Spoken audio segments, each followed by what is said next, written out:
Assalamualaikum warahmatullahi wabarakatuh. Alhamdulillahilladzi bi ni'matihi tatimmus shalihat. Wassalatu wassalamu ala sayyidis sadat wa ala alihi wa ashabihi ahli al-fadaili wal karamat. Subhanaka la ilma lana illa ma 'allamtana innaka antal alimul hakim. Allahumma faqihna fid din wa 'allimna at-ta'wil warzuqna fahmal mursalin. Allahumma iftah lana futuhal 'arifin waffiqna lima tuhibbu wa tarda waj'alna minal ladzina yastami'una al-qawla fayattabi'una ahsana. Hasbunallahu wa ni'mal wakeel, ni'mal maula wa ni'man nasir, wa la haula wa la quwwata illa billahil 'aliyyil 'azim. Yang berhormat Pihak Menteri Hal Ehwal Agama, muslimin muslimat, hadirin hadirat jamaah fardu subuh, insyaallah kita semua dimuliakan Allah Subhanahu wa taala. Amin ya rabbal alamin. Tajuk yang diberikan kepada saya subuh ini adalah tentang Al-Isra wal Mi'raj Rasulullah sallallahu alaihi wasallam. Maka yang akan kita bahaskan adalah satu ayat di awal surah Al-Isra atau Bani Israil. A'udzubillahi minasyaitonir rajim. Subhanalladzi asra bi'abdihi lailan minal masjidil haram ilal masjidil aqsa alladzi barakna hawlahu linuriyahu min ayatina innahu was-sami'ul basir. Ayat ini diawali dengan subhana. Kalau kita mengatakan pakaian itu suci, maknanya suci dari najis, suci dari noda. Dinding itu suci, suci dari gambar, suci dari corak warna yang tidak baik. Lalu kenapa Allah itu selalu disertai dengan kata subhana? Allah subhanahu wa ta'ala. Maka Allah maha suci, dia tidak perlu disucikan sebab dia suci dengan sendirinya. Maka Allah subhanahu wa ta'ala yang maha suci itu dikotori, dinodai oleh makhluk. Wa qalatil yahudu Uzairun ibnullah. Yahudi mengatakan Uzair anak Allah. Wa qalatil nasara al-masih ibnullah. Nasara mengatakan al-masih anak Allah. Wa qalatil yahudu yadullah maghlulah. Orang Yahudi mengatakan tangan Allah terbelenggu. Maka kita mengatakan subhanahu wa ta'ala, Allah maha suci daripada ini semua. Kenapa subhana itu di awal surah bercerita tentang Isra Mi'raj? Karena fikiran manusia akan ada lintasan-lintasan hati. Apakah mungkin Nabi Muhammad itu diperjalankan dari Masjidil Haram ke Masjidil Aqsa, naik ke Sidratul Muntaha, tak sampai semalam, setengah malam, sepertiga malam? Maka terus saja dibantah. Subhana, maha suci Allah dari segala pikiran-pikiran yang tidak baik itu. Begitulah Al-Quran. Sebelum penyakitnya datang, tangkalnya, obatnya, penawarnya sudah datang duluan. Ketika orang membaca Al-Quran, terlintas pikiran-pikiran di dalamnya, maka di awal-awal Allah sudah katakan, dzalikal kitabu la raiba fihi, tak ada keraguan di dalamnya. Begitu juga tentang Isra Mi'raj ini. Bila ada orang yang ketika membaca ayat, membaca hadis penjelasannya, terlintas sesuatu di pikirannya, subhana, maha suci Allah dari sifat lemah. Apakah mungkin ada yang mampu? Subhana, maha suci Allah. Subhanallah adalah kalimat yang diucapkan makhluk yang paling tinggi dan juga makhluk yang paling rendah. Makhluk yang tercipta dari cahaya paling mulia, paling tinggi, ucapannya adalah wa nahnu nusabbihu bihamdika wa nuqaddisu lak. Tasbih. Nabi Adam alaihissalam menyaksikan malaikat yang bertawaf di samping Al-Baitul Ma'mur. Allah bersumpah, wal baitil ma'mur, demi rumah yang makmur. Makna makmur yang ramai. Maka malaikat itu ucapannya subhanallah walhamdulillah wa la ilaha illallah wallahu akbar. Malaikat ucapan yang keluar dari lisannya subhanallah. Sedangkan makhluk yang berada dalam tiga kegelapan, gelap malam, gelap lautan, gelap perut ikan, dan ucapannya juga subhanallah, la ilaha illa anta subhanaka inni kuntu minadh dhalimin. Makhluk yang paling susah dan makhluk yang paling senang ucapannya sama-sama tasbih. Dan bagaimana pula dengan tanaman-tanaman? Ketika Nabi SAW lalu di satu kuburan, Nabi mengambil pelepah kurma, fasyaqqahu nisfain, Nabi belah menjadi dua, summa ghazaran, lalu kemudian Nabi tanamkan. Sahabat berkata, lima fa'alta hadza ya Rasulullah, untuk apa engkau lakukan ini wahai Rasulullah? Innahuma la yu'adzabani wa ma yu'adzabani fi kabirin. Sesungguhnya dua yang ada di kubur ini diazab. Mereka diazab bukan kerana dosa yang besar. Yang satu dosanya yamshi bin namimah, membawa cakap. Si A berbicara tentang si B, lalu dia bicarakan kepada si namam, yamshi bin namimah. Lalu kemudian yang satu lagi pula lam yastabri, tidak menutup dirinya ketika dia membuang kotoran. Lalu kemudian dalam riwayat lain lam yang stanzi, dia tidak membasuh, tidak bersuci. Maka kenapa dicucukkan, ditanamkan pelepah kurma itu? Kata Imam An-Nawawi dalam kitab Al-Minhaj Syarah Sahih Muslim Ibn Al-Hajjaj, karena pelepah kurma itu bertasbih. Itu jugalah yang dijadikan dalil oleh Imam Nawawi dalam mazhab Syafi'i. Kalau tasbih pelepah kurma saja sampai kepada orang meninggal, apalagi yang lebih mulia daripada tasbih dan lebih mulia daripada pokok kurma. Yang lebih mulia daripada tasbih adalah ayat Quran, dan yang lebih mulia daripada pelepah kurma adalah manusia. Kalau tasbih pelepah kurma sampai, maka bacaan Quran orang beriman lebih sampai lagi kepada orang yang meninggal dunia. Maknanya pelepah kurma bertasbih, malaikat bertasbih, manusia bertasbih. Bagaimana pula dengan ikan-ikan yang ada dan semut-semut? Hattal hutu fil bahri wan namlatu fi juhriha. Semut dalam lubang tanah, ikan-ikan dalam lautan, semuanya bertasbih memuliakan Allah Subhanahu wa ta'ala. Bagaimana dengan bintang gemintang? Ada satu orang yang memiliki ilmu astronomi. Dia adalah bernama Zamlul An-Najjar, orang Mesir yang berkedudukan di Angelika. Maka dia katakan dalam satu kitabnya, Tasbihul Kainat, alam semesta semuanya bertasbih. Itulah mengapa pada saat yang paling rendah ucapan kita adalah yang paling tinggi. Ketika manusia menempelkan keningnya, hidungnya, kepalanya ke lantai, ucapannya adalah ucapan yang paling tinggi ke langit. Subhana rabbiyal a'la wa bihamdihi.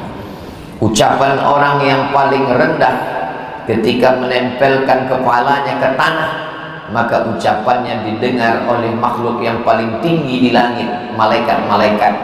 Subhana rabbiyal a'la wa bihamdihi. Dan kalimat yang paling ringan kata Nabi, kalimatani, dua kalimat, khafifatani 'alal lisan, paling ringan di lisan, faqilatani fil mizan, tapi dia paling berat nanti pada timbangan mizan hari kiamat, habibatani ilar rahman, dan kalimah ini paling disukai Allah Subhanahu wa taala. Subhanallah wa bihamdihi subhanallahil azim, subhanallah wa bihamdihi subhanallahil azim. Itulah mengapa di awal ayat itu Allah mulai dengan kata subhana. Mengapa tidak subhanu?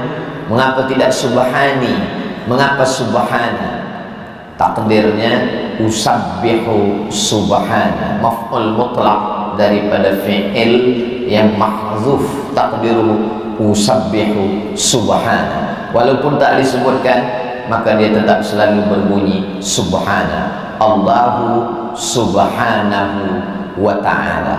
Begitulah Allah ingin kita suci daripada syirik, suci daripada lintasan hati yang tidak betul. Idza qara'tal Qur'an, kalau engkau baca Quran, fasta'iz billah, mintalah perlindungan kepada Allah. Dikhawatirkan ayatnya betul tapi pemahamannya tak betul, hadisnya sahih tapi pahamnya sakit, hadisnya sihat tapi pemahamannya tak betul.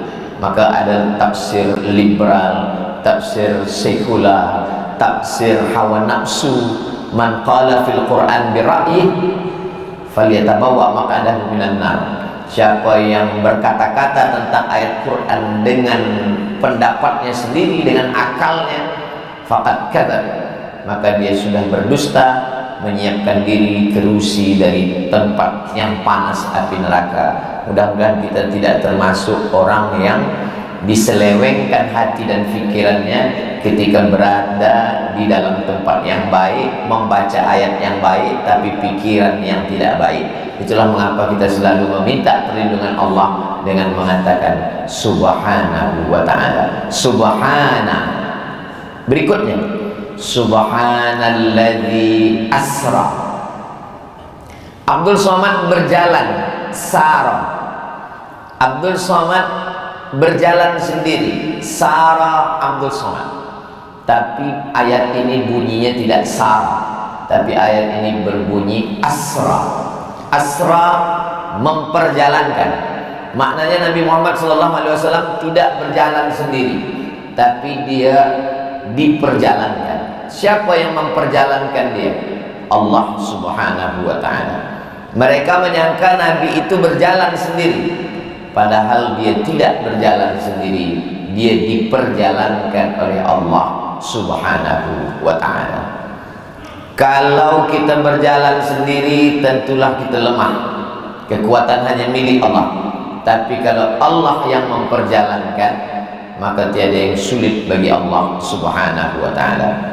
Nabi Sulaiman alaihissalam mengumpulkan bala tenteranya karena dia mendapatkan berita bahwa pasukan rombongan daripada Bilqis sudah di perjalanan dari Sabah menuju Palestina. Ya ayyuhal mala'u, wahai bala tenteraku, ayyukum ya'tini bi'arsyiha qabla an ya'tuni muslimin.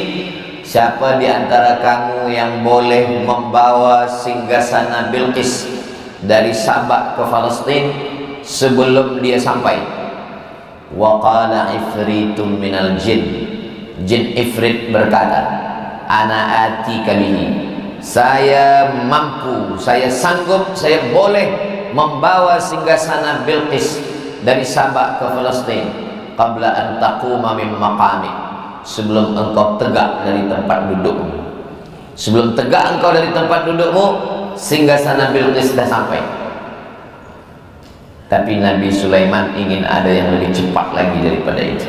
Wa qala alladhi indahu ilmun minal kitab, berkatalah seorang lelaki yang punya ilmu dari Alkitab.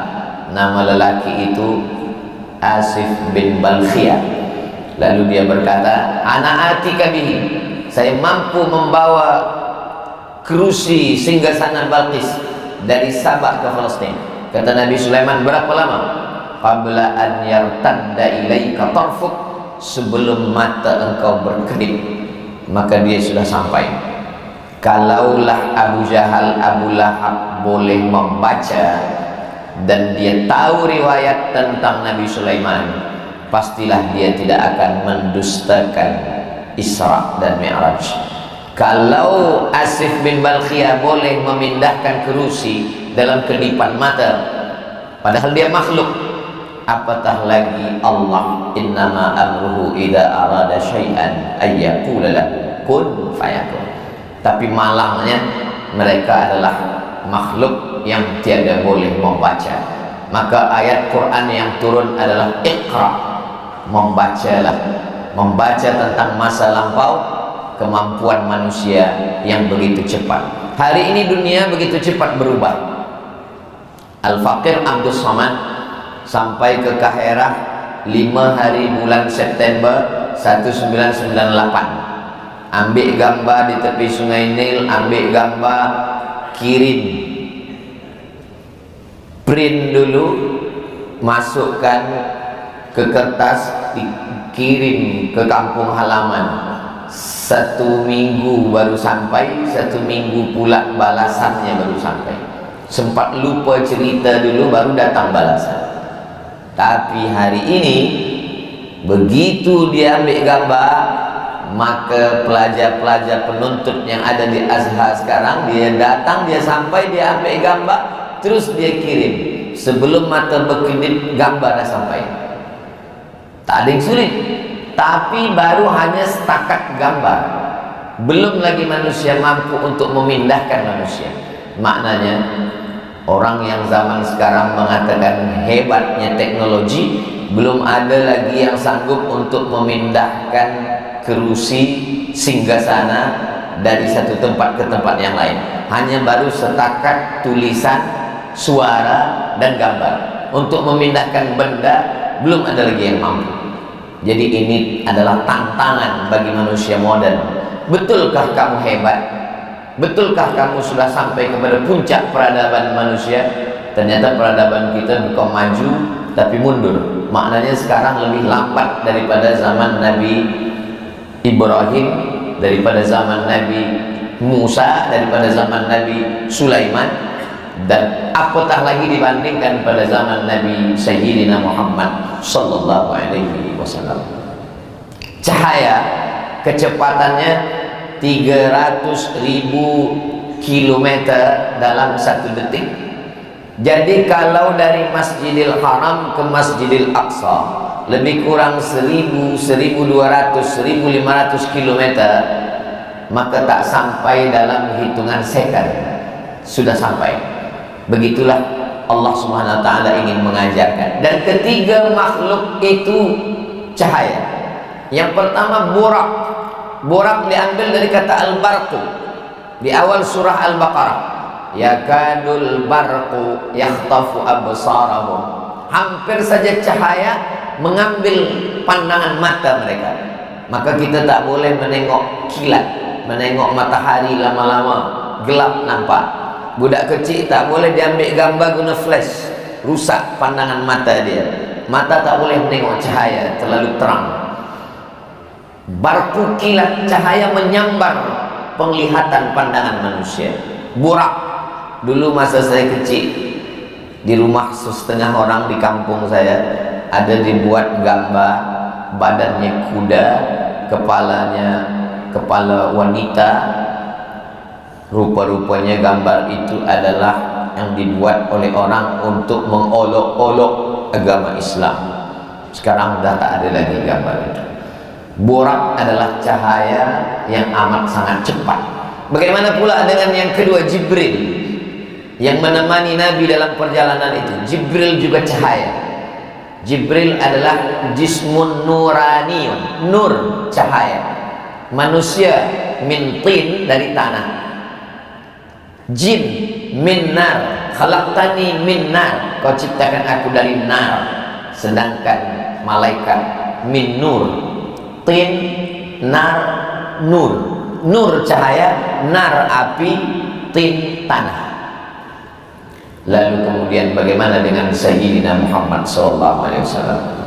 Allahumma ja'al fi qalbi nura, wa fi sam'i nura, wa fi basari nura, wa an yamini nura, wa an yasari nura, wa min amami nura, wa min khalfi nura, wa min fawqi nura, wa min tahti nura, wa ja'alni nura.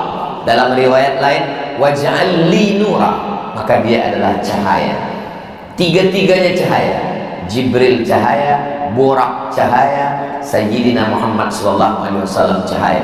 Maka kecepatan cahaya amat sangat cepat. Yang paling cepat di antara semua makhluk adalah cahaya.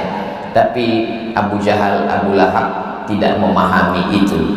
Maka apa yang dialami oleh Nabi SAW hanya boleh ditangkap, difahami oleh manusia akhir zaman. Semakin maju pengetahuan akal manusia, semakin mudah memahami apa yang ada dalam Al-Quran. Andailah orang musyrik jahiliyah itu paham cerita tentang hikayat, riwayat pada masa Nabi Sulaiman, andailah mereka tahu tentang ilmu cahaya, maka pastilah mereka mengetahui, dan tidak hanya sebatas tahu, naik lebih daripada pengetahuan, yaitu keimanan. Makanya kata Allah, hal yastawil ladzina ya'lamun wal ladzina la ya'lamun. Apakah sama antara orang yang tahu dengan orang yang tak tahu? Maka dalam Al-Quran dikatakan banyak sekali, yarfa'illahu alladzina amanu minkum wal ladzina utul ilma. Beriman, tapi tidak hanya setakat iman, utul ilma, memiliki pengetahuan. Isra dan Mi'raj berkait erat hubungannya dengan pengetahuan. Subhana alladzi asra. Yang ketiga, bi'abdihi. Yang diperjalankan Allah itu tidak subhanalladzi asra bi Muhammadin, subhanalladzi asra bil insan, subhanalladzi asra bin nas, tapi yang diperjalankan itu bi'abdihi. Abdun artinya budak, hamba sahaya. Budak hamba sahaya tidak memiliki apa-apa. Kalau saya punya budak hamba sahaya, lalu budak ini bekerja dari pagi hingga petang, maka hasil duit yang dia dapat itu bukan punya dia, tapi punya tuannya, sayyidu, tuan yang punya. Kalau budak punya anak, anaknya pun menjadi milik kepada tuannya. Budak tak memiliki apa-apa. Maka kalau ada manusia masih ada rasa memiliki, belum menjadi hamba, dia masih ta'isa abdud dinar, ta'isa abdud dirham. Celakalah hamba dinar, celakalah hamba dirham. Maka zaman dulu semua nama yang menghambakan diri kepada makhluk diubah Allah Nabi Muhammad SAW. Ada orang bernama Abdul Ka'bah, hamba Ka'bah, tak boleh diubah Nabi namanya menjadi Abdullah. Nama ayahnya Abu Quhafah, Abdullah bin Abi Quhafah. Anak dia gadis menikah dengan Nabi SAW, maka dipanggil dia dengan Abu Bakar Siddiq, Abdullah bin Abi Quhafah. Nama dia dulu adalah Abdul Ka'bah. Datang orang dari Yaman, namanya Abdus Syams, hamba matahari. Tak boleh, hamba matahari, tak boleh menghambakan diri kepada matahari. Diubah Nabi namanya menjadi Abdurrahman. Nama ayahnya Sahar, Abdurrahman bin Sahar Ad-Dusi, nama suku dia di Yaman, Abdurrahman bin Sahar Ad-Dusi. Karena selalu membawa kucing, Nabi memanggilnya ya Abahir. Dia dikenal dengan Abu Hurairah radhiyallahu anhu. Maka nama yang paling elok adalah menghambakan diri kepada hamba, kepada Allah, Abdullah. Yang diperjalankan itu adalah bi'abdihi. Bagaimana dengan nabi-nabi yang lain? Nabi Isa alaihissalam. Nabi Isa mengatakan, inni abdullah ataniyal kitab. Saya adalah hamba Allah. Yubri'ul akmaha wal abrasa. Boleh menyehatkan, menyembuhkan orang yang sakit, orang yang lumpuh, orang yang buta, kerana dia hamba. Hamba tak punya kuasa apa-apa. Kal mayyit baina ghasilihi. Seperti mayit di antara orang yang memandikannya. Begitulah hamba. Kalau kita sudah sampai pada tingkat hamba, maka Allah akan melakukan apa yang dia buat kepada kita, bukan sesuka kita, tapi sesuka dia. Kenapa kita tidak dibuat Allah sesuka Allah? Kerana kita masih ada lagi keinginan kata kita. Ketika sesuai keinginan kita dengan keinginan Allah, kita selalu menyebutnya at-taufiq. Taufik bersesuaian, berjumpa, bertemu keinginan kita dengan keinginan Allah. Kita inginnya tidur, Allah ingin kita jaga. Ketika kita lawan kantuk, kita lawan malas, kita sesuaikan keinginan kita dengan keinginan Allah, saat itu kita sedang mendapatkan taufik. Maka selalu kita mengatakan, semoga kita mendapatkan taufik. Maknanya apa? Mengalahkan kemauan, keinginan, kehendak, iradat kita. Yang kita ikut adalah kehendak Allah subhanahu wa ta'ala. Itulah puncak daripada abd dan hamba. Seperti pokok kayu yang tak melawan saat dihembus angin, seperti mayat yang tak melawan saat dimandikan. Puncaknya adalah kepasrahan, pasrah, berserah kepada Allah subhanahu wa ta'ala. Tiada lagi ikhtiar. Selama masih ada ikhtiar, maka Allah ingin kita ini sampai kepada tingkat itu, menjadi hamba Allah. Tapi makna ini tidak boleh difahami menjadi jabriyah. Orang yang jabriyah tak ada ikhtiar, dia tak ada usaha lagi, tidak berbuat lagi, tidak beramal sama sekali. Ini adalah kelompok yang dhalah, sesat. Sedangkan kita kelompok ahlu sunnah wal jamaah, kita ada gerak, kita langkahkan kaki, bismillah tawakkaltu 'alallah, la haula wala quwata illa billah. Kita memandang kepada yang disuruh Allah pandang, yang haram kita jauhkan. Makna ikhtiar artinya ikhtiar kita hanya mengikut apa yang dibolehkan Allah, yang dilarang Allah kita tinggalkan. Maka kita benar-benar hamba Allah. Subhanalladzi asra bi'abdihi. Yang keempat, lailan, malam. Kenapa mesti malam? Kenapa tidak siang? Karena siang dijadikan sebagai ma'asya. Wa ja'alna an-nahara ma'asya. Siang untuk mencari nafkah, mencari kehidupan. Sedangkan malam sakanal lail, malam itu tenang. Wa minal laili, dari sebagian malam. Allah tak minta semua malam. Yang diminta Allah malam itu hanya minal laili, sebagian daripada malam. Yang dimaksud dengan malam di sini adalah dari mula ba'da isya sampai kepada sebelum azan subuh. Walaupun malam sudah masuk dari azan maghrib, itu sudah masuk malam. Jadi bila siang tanggal 1 Muharram, maka petang maghrib itu sudah masuk 2 Muharram. Tapi makna malam yang tahajud itu adalah daripada ba'da isya hingga beberapa saat sebelum azan subuh berkumandang. Itulah yang diminta Allah subhanahu wa ta'ala sebagai malam, bermunajat, sunyi, hanya kita dengan Allah subhanahu wa ta'ala. Allah tahu kita nak tidur sebab kita rehat, esok pagi kita berusaha.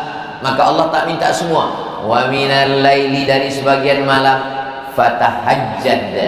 Maka ada kalimah as-salatu mi'rajul mu'min. Salat itu mi'rajnya orang yang beriman. Maknanya kita berdua, bersunyi-sunyi, mensepikan diri, mensunyikan diri bersama Allah subhanahu wa ta'ala. At-tadabbur, at-tafakkur sa'ah, kata Abu Darda, khairun min qiyamil lailah. Bertafakkur sendiri, sunyi di tengah malam, lebih baik daripada sembahyang sepanjang malam. Kalau kita sembahyang sepanjang malam, mungkin kita berpikir, oh saya ini dah jadi penghuni surga, sayalah amal yang paling banyak. Tapi kalau kita bertafakkur sesaat, itu hanya kita boleh dapatkan di tengah kesunyian malam. Saya ini datang dari mana, sedang di mana, saya akan kemana, apa yang sudah saya buat, apa yang akan tinggal, dan apa yang akan saya bawa. Itulah mesti ada kita bersunyi-sunyi. Nabi SAW 3 kali bersunyi-sunyi. Umur 38, umur 39, umur 40. Umur 38 tak terjadi apa-apa, umur 39 pun tak terjadi apa-apa, umur 40. Begitu kata Syekh Safiur Rahman Al-Mubarakfuri dalam Ar-Rahiq Al-Maktum. 38, 39, 40. barulah datang malaikat Jibril alaihissalam. Iqra bismi rabbikal ladzi khalaq, khalaqal insana min 'alaqin, iqra wa rabbukal akram alladzi 'allama bil qalami 'allamal insana ma lam ya'lam. Itu didapatkan ketika dalam kesunyian. Imam Abu Hamid Al-Ghazali sampai kepada puncak ilmu dalam bidang usul fiqh. Al-Mustasfa. Al-Mustasfa hanya dibaca orang level magister di Al-Azhar. BA tak baca Mustasfa kerana bahasa yang sulit, susah, dan pemahaman yang amat sangat tinggi. Imam Al-Ghazali sampai kepada puncak itu. Dalam bidang falsafah pula dia sudah sampai pada tahafud al-falasifah. Dari mulai Sokrates, Sokrat sampai kepada Aristo, semua dia bantah. Tahafud al-falasifah yang kemudian dibantah lagi oleh Ibn Rushd dalam tahafud at-tahafud. Dalam bidang batiniyah dia bantah juga dalam Fadaih al-Batiniyah, dan dia menjadi rektor di University Nizamiyah Sultan Nizamul Malik. Tapi kemudian suatu ketika dia berjalan di tepi sungai, dia nampak ada tongkat tercucuk di tepi air. Dia tengok bengkok, tapi bila dia tarik rupa-rupanya lurus. Ada tongkat kayu di tepi sungai, nampaknya bengkok, tapi bila ditarik lurus, rupa-rupanya pandangan mata menipu. Hawas panca indera, mata, telinga, tangan, rasa, semuanya menipu. Maka dia pun tinggalkan semua. Dia bersunyi-sunyi selama 11 tahun di sudut Zawiyah Jami' Umawi yang ada di Dimashq. Maka disebut Zawiyah Al-Ghazali, sudut Al-Ghazali. Kemudian dia sampai pada pengetahuan yang sempurna. Suatu ketika Imam Al-Ghazali ditanya, apa yang engkau lihat? Kata Imam Al-Ghazali, nurun yaqdhifullahu fi qalbi 'abdi, cahaya yang dipancarkan Allah ke dalam hati hambanya. Jadi sesungguhnya kita boleh membaca, kita boleh berfikir, tapi yang paling tinggi adalah tafakkur di tengah malam, lailan, karena pada malam itulah Allah menurunkan hikmah-hikmah. Maka kalau hanya setakat membaca, banyak yang lebih pandai daripada kita. Kalau ada orang yang hafaz ini banyak, laisal ilmu bi kathratir riwayah. Haddatsana Qutaibah bin Sa'id anba'ana wa akhbarana wa nabba'ana. Kalaulah hanya setakat hafazan, maka Google lebih lagi hafal daripada kita. Tapi bukan itu. Kita ingin lebih daripada itu. Itu hanya diperolehi oleh orang yang punya hubungan bukan siang, tapi hubungan malam, yaitu subhana alladzi asra bi'abdihi lailan. Yang kelima, minal masjidil haram. Apa binaan yang pertama di atas dunia ini ya Rasulullah? Inna awwala baitin wudi'a lin-nasi lalladzi bi Bakkah. Binaan yang pertama kali di dunia ini adalah yang ada di Bakkah. Nama lainnya Makkah, nama lainnya Ummul Qura. Bakkah, tempat orang berkumpul, makanut tajammu, semua orang manusia berkumpul di situ. Lalu kemudian dalam hadis pula ditanya, apa yang pertama kali wahai Rasulullah? Kata Nabi, al-masjidul haram. Haram diambil dari kata hurmatun, sudah jadi bahasa Melayu. Hurmatun, yang berhormat. Hurmatun, haram. Masjid yang hormat, masjid yang terhormat, masjid yang mulia. Al-masjidul haram, tanah yang mulia, tanah haram. Masjid yang mulia, Masjidil Haram. Tanah yang mulia, tanah haram. Bulan yang mulia, bulan haram. Zulqa'dah, Zulhijjah, Muharram, Rajab. Minha arba'atun hurum, ada 4 bulan haram. Bulan mulia, bulan haram. Tanah mulia, tanah haram. Masjid mulia, masjid haram. Macam mana khamar haram? Khamar kalau diminum menghilangkan kemuliaan. Zina kalau dilakukan menghilangkan kemuliaan manusia. manusia. Diambil dari kata hurmatun. Al-Masjidul Haram, masjid yang dimuliakan, binaan yang dimuliakan Allah Subhanahu wa taala. Kemudian selepas itu apa ya Rasulullah? Al-Masjidul Aqsa. Kam bainahuma arba'una sanah. Berapa lama jarak antara keduanya masanya? Kata Nabi 40 tahun. Subhanalladzi asra bi 'abdihi lailan minal masjidil haram ilal masjidil aqsa. Maka tantangan manusia muslim akhir zaman yang punya akal fikiran adalah bagaimana Al-Masjidil Aqsa. Tadi kita setiap sholat ada qunut nazilah, meminta kepada Allah.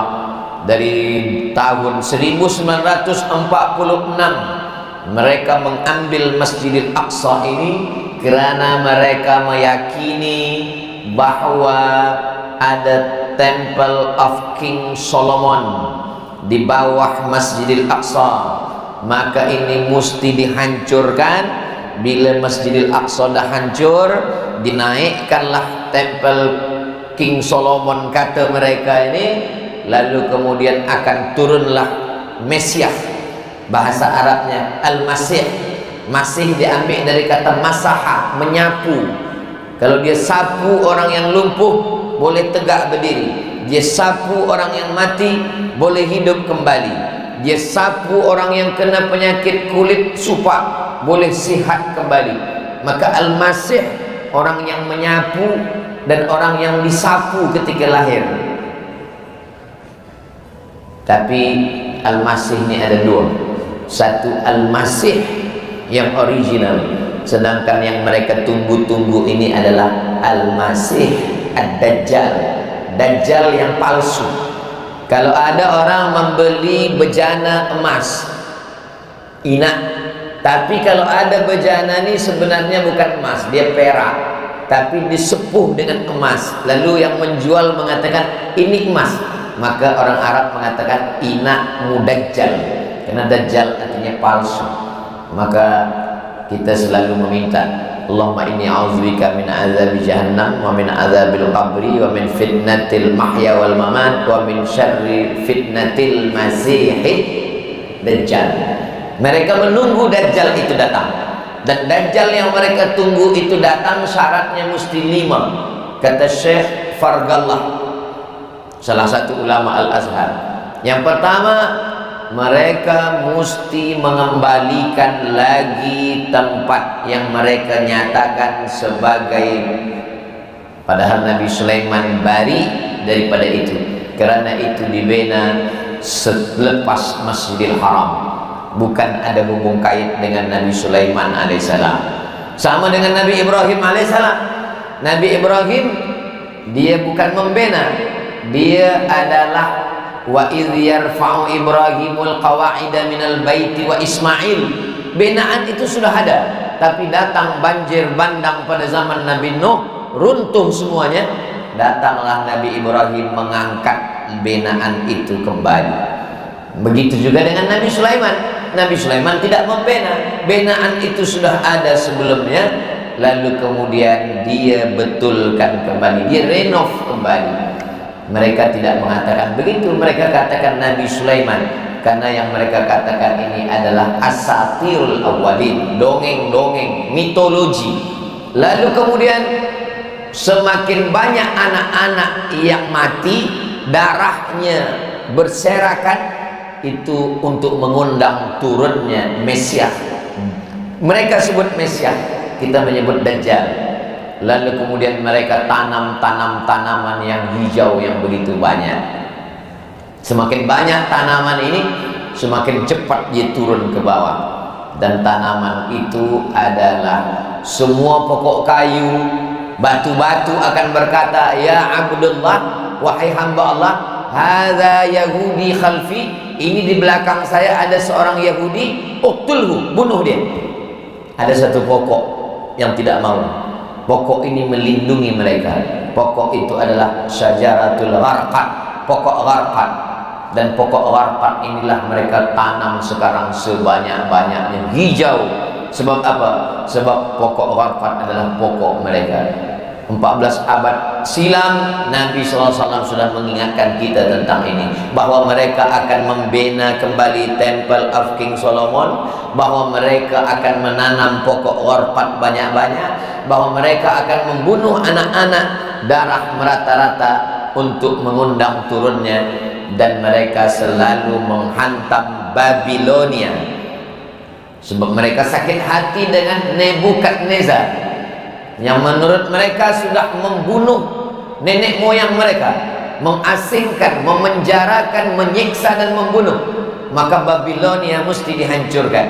Maka setiap ada masa kesempatan mereka menghantam Irak. Irak menjadi satu tujuan. Lalu kemudian mereka ingin supaya umat Islam ini menjadi ghaim. Ghaim adalah keledai tunggangan.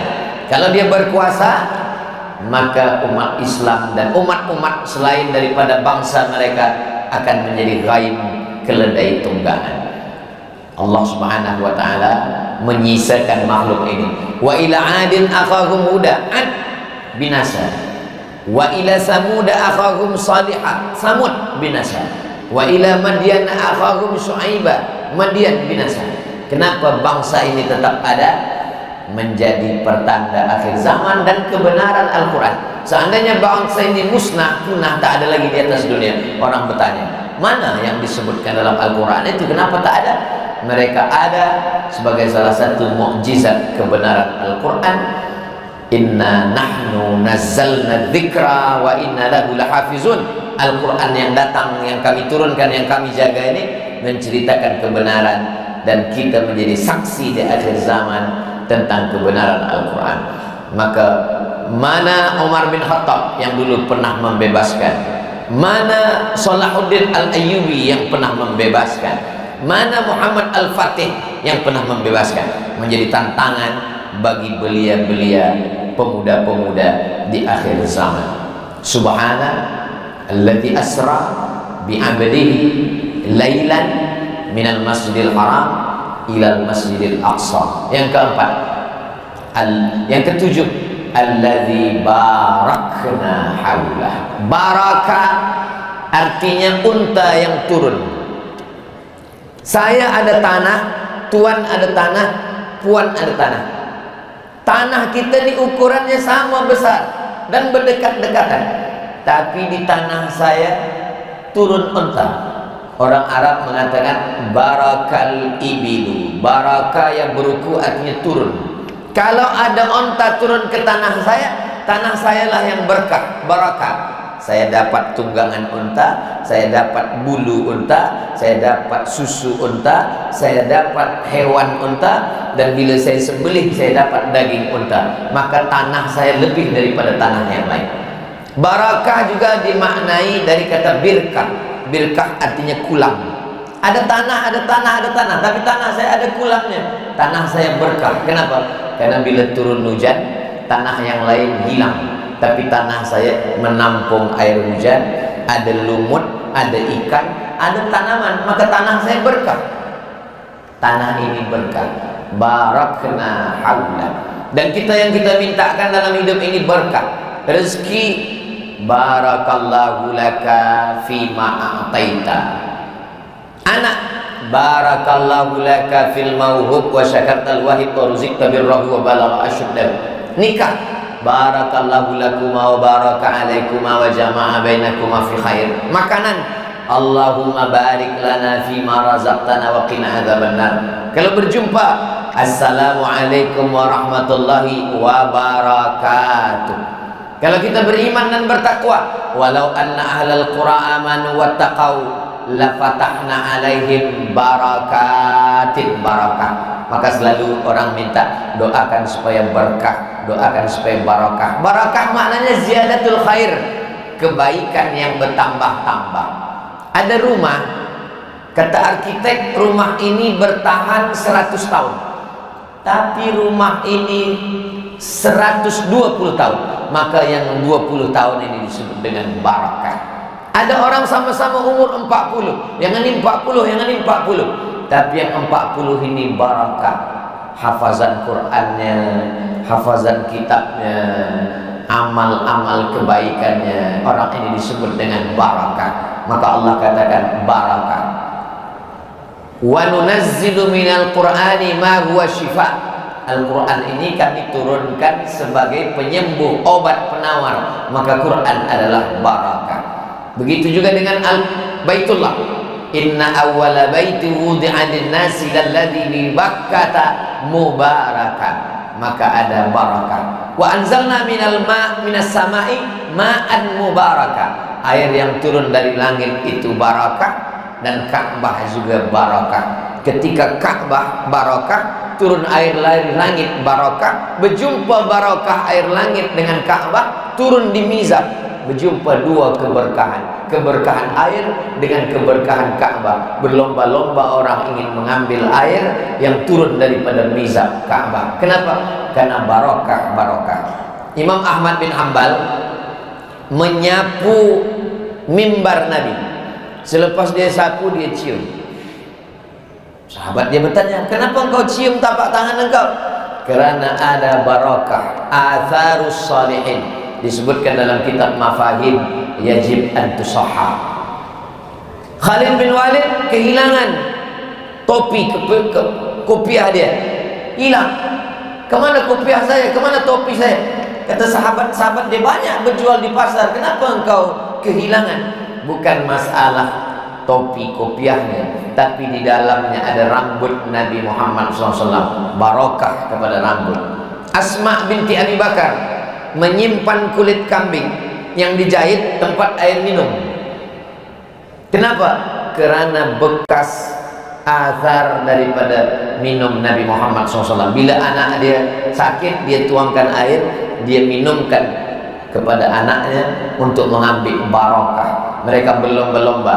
Dari mana mereka dapatkan barakah? Barakah datang dari Allah Subhanahu wa taala. Diturunkan kepada Ka'bah, diturunkan kepada air hujan, diturunkan kepada tanah, diturunkan kepada manusia, diturunkan kepada Nabi Muhammad sallallahu alaihi wasallam. Kita sedang berebut barakah itu. Tapi barakah yang kita dapat subuh ini adalah barakah waktu. Ada barakah waktu, ada barakah tempat, ada barakah orang. Barakah waktu. Allahumma barik li ummati fi bukuriha. Berikanlah berkah pada umatku pada awal hari. Siapa yang paling awal jaganya, dialah yang mendapatkan keberkahan. Kalau ada orang yang hidup pagi ini di tempat yang sama, datang subuh ini ke masjid, sholat subuh berjamaah, rakaat pertama Hamim Alif Lam Mim Tanzil, rakaat kedua Al-Ata Alal Insan, lepas itu berzikir dan berdoa bersama, lepas itu tazkirah, i'tikaf, 7 keberkahan dia. Dibandingkan dengan orang yang tidur terlambat sembahyang subuh, tak ada keberkahan sama sekali. Keberkahan kebaikan-kebaikan. Subhana alladzi asra bi 'abdihi lailan minal masjidil haram ilal masjidil aqsa alladzi barakna haulah. Yang ke-8, linuriyahu min ayatina. Untuk apa Isra Mi'raj? Ada orang mengatakan Isra Mi'raj karena Nabi ingin berjumpa dengan Allah. Berjumpa dengan Allah, Allah tidak bertempat. Kalau ada orang mengatakan Allah bertempat, berarti Allah baharu. Sedangkan kita ahlu sunnah wal jamaah mukhalafatuhu lil hawadith. Allah berbeza dengan baharu. Allah qadim. Allah mawjud bila makan. Allah sudah ada sebelum tempat ada. Sebelum ada waktu, sebelum ada tempat, Allah sudah ada. Ketika dia ciptakan tempat, dia berpindah bertempat, maka batallah mukhalafatuhu lil hawadith. Allah mawjud bila makan. Lalu apa makna Ar-Rahman alal arsyistawa? Ulama salaf 2. Yang pertama memahaminya tafwid, serahkan pada Allah. Wallahu a'lam bishawab. Yang kedua takwil. Imam Al-Bukhari mentakwil kullu syai'in halikun illa wajhah. Segala sesuatu di alam semesta ini binasa kecuali wajahnya. Imam Bukhari mentakwil wajah. Coba tengok dalam Sahih Al-Bukhari, illa mulkah. Mulkah, makna wajah di situ adalah bukan wajahnya, mulkah, kekuasaannya. Salaf mentakwil Allah turun sepertiga malam. Apakah zatnya turun dari langit ke bawah? Tidak. Ahlus Sunnah wal Jamaah tidak begitu. Imam Malik bin Anas mentakwil. Apa kata Imam Malik? Nazala amruhu, turun perkaranya, bukan zatnya. Allah mawujud bila makan. Allah ada tanpa tempat. Maka Nabi SAW Isra dan Mi'raj bukan ingin menjumpai Allah di suatu tempat. Allah bukan fi kulli makan, Allah bukan fi makan, Allah mawujud bila makan, Allah ada tanpa tempat. Lalu untuk apa Allah perjalankan Isra Mi'raj? Linuriyahu min ayatina, karena kami ingin linuriyahu, dari sama kepada basar. Engkau tahu neraka? Ya, dari mana tahu neraka? Sam'iyat, mendengar. Engkau tahu surga? Tahu. Dari mana tahu surga? Sam'iyat, mendengar. Kita semua hanya baru setakat mendengar. Nabi Muhammad naik dari mendengar kepada melihat. Itulah mengapa dia menengok ada azab di neraka, dia menengok ada nikmat di surga, dari mendengar kepada melihat. Dan biasanya selalu kalau bersanding mendengar dengan melihat, mendengar dulu. Inna sam'a wal basar wal fu'ad. Inna khalaqnal insana min nutfatin amsyajin nabtalihi. Kami ciptakan manusia itu dari nutfah yang bercampur, kami uji. Ja'alnahu sami'an basira, kami jadikan dia mendengar, baru dia melihat. Manusia pun begitu. Saya dengar-dengar, pernah nampak? Belum. Lama-lama baru nampak. Didengar dulu, baru ditengok. Kita hanya mendengar. Nabi Muhammad SAW, linuriyahu, kami ingin memperlihatkan, menampakkan, menzahirkan. Apa yang ditengok oleh Nabi SAW? Ayatina, tanda-tanda kebesaran kami. Tak ada Allah mengatakan aku Isra Mi'rajkan dia supaya dia melihat aku. Ikhtilaf antara Abdullah bin Abbas dengan Sayyidatuna Aisyah radhiyallahu an tentang melihat Allah subhanahu wa ta'ala. Adapun kita meyakini sebagai ahlu sunnah wal jamaah yang sudah dituliskan oleh para ulama kita, la tudrikuhul absaru wa huwa yudrikul absara wa huwal latiful khabir. Kita kepada Allah Ta'ala itu ihsan. Apa makna ihsan? Anta'budallaha ka'annaka tarah, engkau sembah Allah seakan-akan engkau melihat Allah. Fa in lam takun tarah, kalau engkau tidak melihat Allah, fa innahu yarak, maka dia melihat engkau. Kalau engkau melihat Allah, namanya musyahadah. Kalau Allah melihat engkau, namanya muraqabah. Antara musyahadah dan muraqabah, mana yang paling selamat? Kita lebih baik pada maqam muraqabah, selalu diperhatikan Allah, merasa ditengok Allah, merasa diawasi Allah. Muraqabah kita lebih selamat.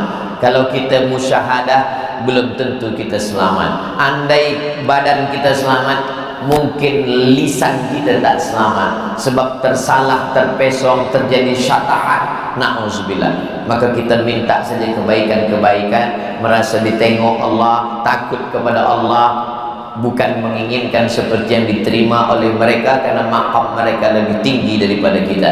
Tapi hikmah daripada Isra Mi'raj adalah linuriyahu min ayatina, kami ingin tunjukkan kepada dia Nabi Muhammad SAW, karena nanti dia akan menyampaikan ini kepada umat manusia, dan umat manusia pula mendengar, dan Nabi yang menyampaikan itu sudah menyaksikan pada level musyahadah, menyaksikan sebenar-benar yang dia tengok. Itulah yang diceritakan dalam hadis tentang perjalanan Nabi melihat azab di dalam neraka, melihat apa yang ada di surga.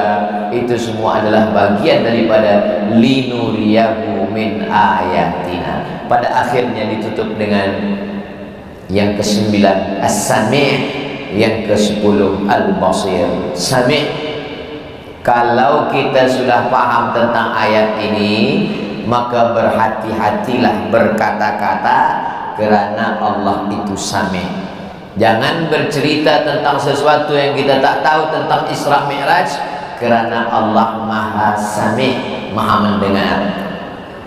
Wa na'lamu ma tuwaswisu bihi nafsuh. Kami tahu apa yang berbisik-bisik dalam hatimu. Siapa yang tidak percaya kepada Isra, kafir. Kata Syekh Muhammad Mutawalli Asy-Sya'rawi dalam kitab Al-Fatawa Al-Kubra. Al-Fatawa Al-Kubra, kitab besar kumpulan fatwa Syekh Muhammad Mutawalli Asy-Sya'rawi, Syekhul Mufassirin Azhari Al-Azhar Kahira, mengatakan bahwa kafir.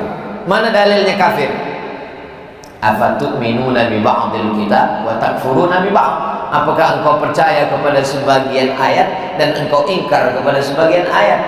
Siapa yang ingkar kepada Isra Mi'raj, maka dia ingkar kepada satu ayat. Subhanalladzi asra bi'abdihi lailan minal masjidil harami ilal masjidil aqsa. Saya kalau solat saya percaya, aqimis shalah. Zakat saya percaya, aqimus shalah wa atuz zakah. Kalau haji percaya, wa atimul hajja wal umrata lillah. Kalau puasa percaya, ya ayyuhalladzina amanu kutiba alaikumus shiyam. Kalau menulis jual beli saya percaya, ya ayyuhalladzina amanu idza tadayantum bidainin. Tapi alladzi asra kafir, maka dia mesti balik kepada syahadatnya. Kalau tidak dia murtad, tidak diperakui imannya. Isra, bagaimana dengan Mi'raj?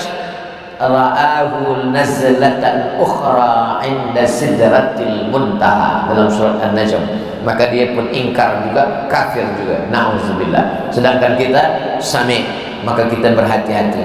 Basir, selepas kita tahu tentang Isra Mi'raj, kita memperbaiki adab kita, akhlak kita kepada Allah Subhanahu wa taala. Kenapa? Basir, karena Allah Maha menengok, Maha melihat. Bagaimana kita selepas tahu Isra Mi'raj dengan sebelum? Sebelum tahu tentang Isra Mi'raj, berani kepada Allah, melawan perintah Allah, melawan Rasulullah. Selepas mendengar tentang Isra Mi'raj, Sami', Allah Maha mendengar, bercakap berhati-hati. Basir, kalaupun ada terlintas di hati, segera subhanallah, masya Allah, la haula wa la quwata illa billah. Walladzina idza fa'alu fahishatan, kalau ada orang yang tersilap, tersalah, lalu mengatakan sesuatu yang tak baik, au zalamu anfusahum, melakukan perbuatan yang menyebabkan mereka akan teraniaya nanti, terazab di akhirat, zakarullah, segera mereka mengingat Allah, astaghfirullah, na'udzubillah, la haula wa la quwata illa billah, subhanallah, masya Allah, na'udzubillah, zakarullah, fastaghfaru li dzunubihim, minta ampun kepada Allah Subhanahu wa ta'ala. Isra Mi'raj, perjalanan setinggi-tingginya selepas Nabi jatuh serendah-rendahnya. Isra Mi'raj adalah tasliyah, hiburan, menyenangkan hati. Selepas jatuh serendah-rendahnya, diangkat setinggi-tingginya. Tempat berpegang dua, pertama Khadijah, yang kedua Abu Talib. Tiada yang boleh menyakiti Nabi sebab dia anak saudara Abu Talib. Abu Talib anak Abdullah, Abdullah anak Abdul Muttalib, Abdul Muttalib anak Hashim, Hashim anak Abdi Manaf, Abdi Manaf anak Qusay, Qusay keturunan Adnan, Adnan cucu cicit Ismail, Ismail anak Sayyidina Ibrahim alaihissalam. Siapa yang berani melawan? Siapa yang berani melawan? Sebab dia bangsawan di kota Makkah Al-Mukarramah. Sekarang tempat yang berlindung itu patah, Abu Talib meninggal. Tinggal lagi satu, Khadijah. Khadijah lah yang menyelimuti Nabi, Khadijah lah yang membela, Khadijah lah yang melindungi, Khadijah yang membawa kepada Waraqah bin Naufal. Sekarang Khadijah pun meninggal. Lalu Nabi pergi ke Taif. Sampai di Taif, orang Taif tidak menyambutnya dengan tala'al badru alaina. Orang Taif melempar dengan batu. 3 tempat bergantung tak boleh. Abu Talib, Khadijah, Taif. Nabi kembali. Setelah itulah baru terjadi peristiwa Isra Mi'raj. Apa maknanya? Kalau kita dalam hidup ini jatuh, maka katakanlah subhana rabbiyal a'la. Kalau seluruh makhluk di bumi ini tidak ada lagi tempat berbagi, bercerita, tak ada lagi kawan yang bisa boleh mendengar cakap kita, maka kita katakan subhana rabbiyal a'la wa bihamdi, maka malaikat-malaikat di langit akan memintakan keberkahan untuk kita, diangkat Allah derajat setinggi-tingginya. Man tawadha'a lillah, siapa yang merendahkan dirinya kerana Allah, kepada Allah, illa rafa'ahu Allah, maka melainkan Allah mengangkat setinggi-tingginya. Maka dalam peristiwa Isra Mi'raj banyak sekali makna yang kita bahaskan dalam waktu subuh ini, lebih kurang 60 menit, dari pukul 6 ke pukul 7, 10. Subhana alladzi asra bi'abdihi laylan minal masjidil haram ilal masjidil aqsa alladzi barakna haula linuriyahu min ayatina innahu huwas sami'ul basir. Mudah-mudahan yang saya sampaikan ini bermanfaat buat kita semua, menjadi amal ibadah. Dan yang kita lakukan ini adalah 4. Majtama'a qaumun fi baitin min buyutillah, berkumpul di rumah Allah, yatsluna kitab Allah, membaca ayat-ayat Allah. Ini yang kita baca tadi. Wa yatadarasunahu fima bainahum, mengkaji isinya. Duduk di rumah Allah, membaca ayat Allah, mengkaji isinya. Allah balas 4. Nazalat alaihimus sakinah, diturunkan ketenangan. Ghasyiyat bihimur rahmah, mereka diliputi rahmat Allah. Hafat bihimul malaikah, mereka dikelilingi malaikat. Yang keempat, wa dzakarahumullahu fi man 'indah, mereka dibanggakan Allah kepada para malaikat. Mudah-mudahan yang kita lakukan ini diridhai Allah dan kita dibanggakan Allah kepada para malaikat. Amin ya rabbal alamin. Terima kasih atas segala perhatian, mohon maaf atas segala kesilapan dan kekhilafan. Subhanakallahumma wa bihamdika asyhadu an la ilaha illa anta astaghfiruka wa atubu ilaik. Wa sallallahu ala sayyidina Muhammad wa ala alihi wasallam. Aqulu qawli hadza astaghfirullah li wa lakum. Wassalamualaikum warahmatullahi wabarakatuh.